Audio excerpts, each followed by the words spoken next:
You're listening to the Turi Ryder's She Said What podcast. I'm Turi, along with Marcy Persky.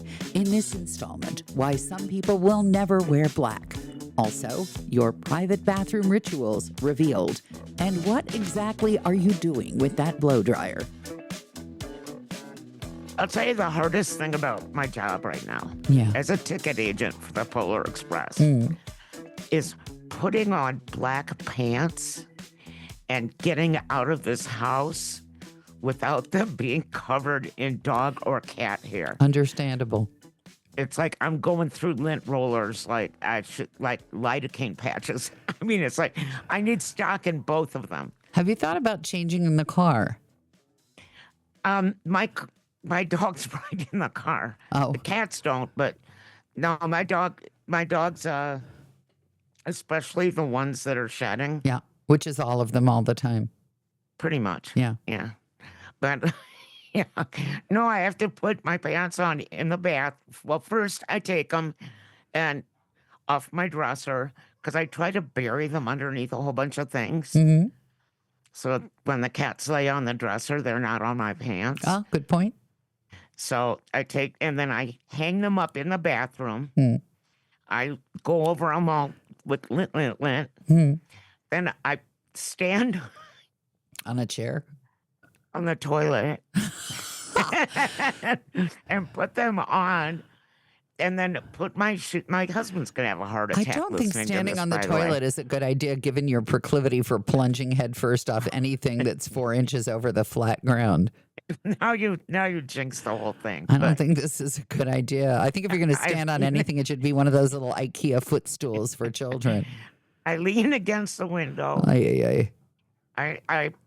First I put my shoes and socks on. On the toilet. Standing on the toilet. No. I put my shoes and socks on regular because they don't attract any kind of hair. Yeah. And then I get up on the toilet. So the eye attraction. Okay. And then I put my pants on.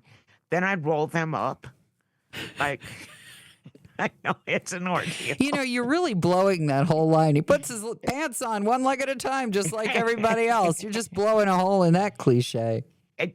Definitely. But you know what? It's kind of like stretching before you exercise. It's my workout. Okay. Yoga, pant shedding yoga here. Dog hair. And a sticky note that says, don't ever take a job again that involves wearing black. I think that what's required here, just so you know, I think you need to get like some crappy little hippie skirt to put on over your pants and then strip that off before you leave your car. Like you put on the pants and then you put on the skirt. And then when the dogs rub up against you on your way out the door, they get the skirt. And you wear that in the car where there's more dog hair. And then you get there and you strip off the skirt and voila. No? Maybe, but no. With in my experience. Yes. And you have a lot of it. The hair seems to be attracted only to black things. Well, it would go right up underneath the skirt. You think? The hair would just climb right up there. I knew that I was a bad parent when one year the elder cutie, the big cutie for Hanukkah, all he wanted was a lint roller to get the dog hair off of him before he went to school. And I thought, man, I am one crappy parent. Now that you've mentioned it, people have rituals in the bathroom that change over time. And I think if you want to know what people would regard as their most private activities, it's not the actual thing that the bathroom was set up for, the toilet, etc. It's the other rituals that we now have to go through. I was thinking this morning because, as you know, I have a broken leg, so I have to sit down in the shower on a shower chair and blow dry my foot before I put the walking cast back on it. And then I realized that there are other parts of me now that I am blow drying that I didn't have to blow dry before.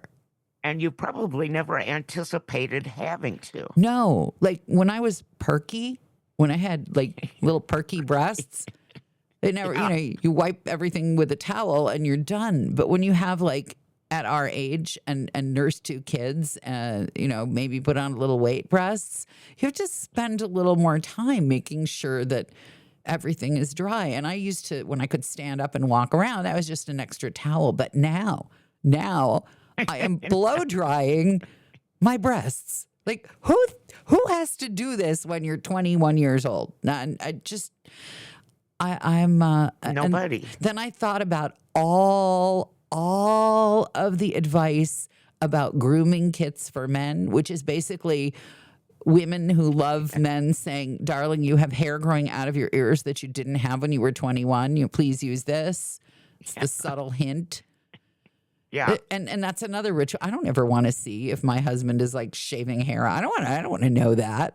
I don't want to know that. Yeah, there are a lot of things I don't want to know about my husband. Yeah, I don't want to know about any of it. Just want to keep it mysterious. Right.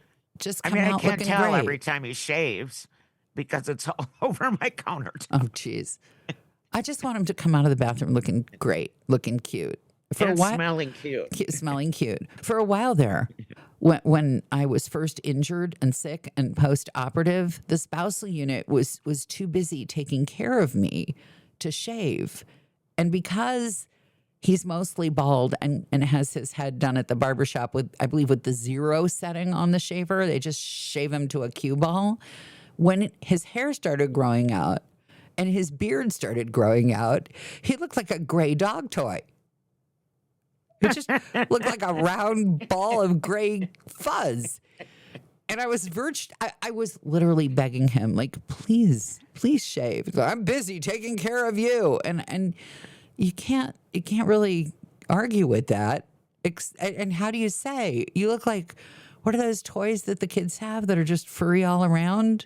What you do is you use it to exfoliate or defoliate your face. No. Just like rub your face. Very painful. It would have been, I would have been more comfortable taking the pot scrubber to my face. It was really unpleasant. Yes, I agree with that. And that's all I'll say about facial hair. Yeah. Because I know.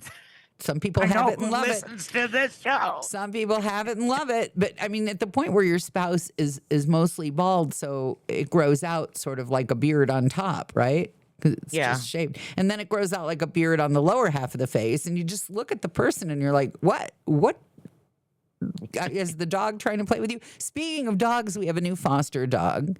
The spouse. I saw him. I want him. Of course you do.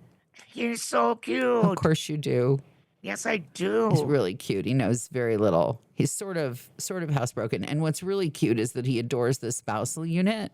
And so the first night we created him with the bed and the crate, big crate for his, and he cried and cried. We brought the crate into the room where the spousal unit is sleeping. Because as you know, we are temporarily in separate beds because I've got this giant cast on my foot, which is a hazard. It tends to wonk people in places where they shouldn't be wonked. So he's temporarily in a different. And as soon as the foster dog was situated in the crate in the room with the spousal unit, he settled right down. But this dog is kind of an overgrown puppy, so we have to keep giving him toys or he'll do stuff like teeth on the dining table. So that's going on at the house right now. Plus, he really, really, really wants to play with our senior dog, who really, really, really wants no part of him. Look, as you know, I'm going through the whole training thing with my own overgrown puppy. Yes. Yesterday, we did 15 minutes, and he was great. Yeah, wow. Today, we did, like, maybe 3 minutes. And he just totally lost all attention, I even took roast beef and cut it up. You already smell like cheap hot dogs. Now you're adding pastrami? Now I'm adding roast beef. Oh, yeah. But today he didn't want any part of it. So when does the class begin? The class for which you sold yourself into servitude? I have a trainer coming to my house. I decided private training was a better way to go. Okay. So I have a very cute private trainer who comes over with his wolf dog, who's like the most perfectly trained dog I've ever seen in my life. Of course. She's beautiful and she's really sweet. And his whole thing is gentle training. Like, I'm not so gentle anymore. When my dog, for no good reason, lifts her lip at this poor little puppy just because she doesn't want him getting petted, I have whacked her on the snout like 4 times now since the dog showed up. I want to sometimes. I'm going to admit this, but I would never do it. But in my head, I am kicking Belly, the little bulldog, like right through a goalpost more than once a day because she's so. I mean, Jerry has this bone that I found under my dresser. It's a long story, but it's Bones a big under your dresser? Anybody we knew? Yeah, it's a big thick marrow bone. Okay. And he loves it. And she will walk right up and take it out of his mouth and just go into his kennel and chew on it. I will say this, the whole thing about dropping Belly through a goalpost. Yeah. If they ever come up with those, what are they, computer chips that can monitor what you're thinking, I will be going straight to jail. Straight to jail. Oh, straight to jail. I'd be sharing a cell with you, let me tell you. That could be worse. At least I'll hold you steady while you stand on the toilet to change. Yeah, that's right. And at least we have impulse control, at least somewhat, still. I don't know. It's getting worse with me. I needed to tell you that the holiday party I was dreading at the radio station was adorable. It was so sweet. Everyone was lovely. I'm a little bit biased because somebody's mother made homemade chocolate turtles, with the pecans and the homemade caramel and the chocolate on the top. And you could pretty much beat me senseless if you gave me a homemade chocolate turtle. I wouldn't notice. I really, you could fasten me to the rack. And I would, if you gave me, I'll remember that when we're in jail together. A homemade chocolate turtle, I would be all right. But it was really sweet. It wasn't in a big party space. It was in the conference room, and people sat down and had lunch, and there was no alcohol. So there were lots of different things to drink. There was no alcohol, and so. Good. I don't know if that's the reason or not, but it was a party right after my own heart. It was lots of food and no alcohol. It was like the perfect Jewish Christmas party. Yay. Look, we've all, God help us, just seen the damage that addiction, which alcoholism is, in all its forms can do. The tragic loss of the Reiners. And I'm certainly not minimizing any of that. But in general, in the culture that we come from, drinking is not a thing. And I still remember the first time that I encountered a Christmas celebration where it was all about the bar. And there were all these exquisite cookies, which nobody was eating except me. Yeah, I'm all about the cookies. Because all they wanted to do was make fancy drinks. And I thought, this is what it is not to be in my culture. I mean, I want to be careful. Not everybody's culture is like that. Lots of people don't drink. But as a culture, that it's the food. And when I go to a restaurant and people want to order a $20 cocktail, I'm like, but you could get so much food for that. And that's why we have to blow dry underneath our boobs. There you go. I knew there was some downside. So much food. I knew there was downside. The Christmas cookie equals the blow drying below the breasts. Yep. Yeah. Thank you so much for listening to Turi Ryder's She Said What podcast.